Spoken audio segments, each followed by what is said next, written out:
Thanks to the economy these days, there is no such thing as safe as houses. For the last in our series on beating the recession, we're looking at another way of living that you've probably never heard of. Catherine has been to meet a man who's paying less than half the rent he's used to, thanks to an empty school and an accommodating council.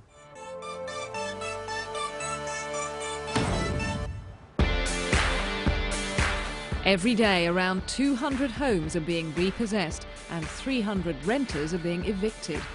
4 out of 10 of us fear we won't be able to keep up with rent or mortgage payments this year.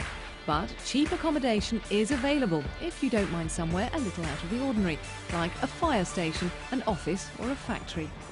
This empty Victorian school is Ted Dawes' home. The old hall is his lounge. The old cloakroom is now his wardrobe. His bathroom was the boys' loos. Ted is a property guardian. He keeps an eye on the place and in return pays far less than he would for a flat.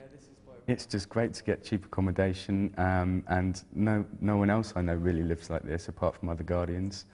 People are very envious when they come to visit me. So it's just all round really amazing, really, yeah.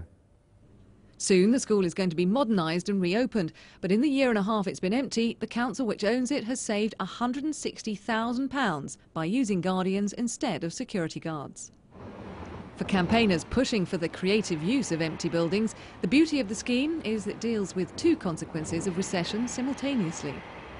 They're actually looking after a building which would otherwise be empty. And the real danger is in an economic downturn, more buildings become empty. Actually, they become derelict, and then when we do get an upturn, those buildings are not available for people to live in. So I think they're doing that. But of course, the other great thing is that they're actually providing housing for people. And they're providing, an unusual kind of housing maybe, which maybe isn't for everybody, but for some people it's great. And it's quite affordable. It really isn't that expensive. Being a property guardian isn't for everyone. Children aren't allowed. Guardians have to be able to leave with a month's notice, and the average stay is just 9 months. But as the recession deepens, more and more people will need to find ways of cutting the cost of their accommodation. Catherine Jones, 5 News.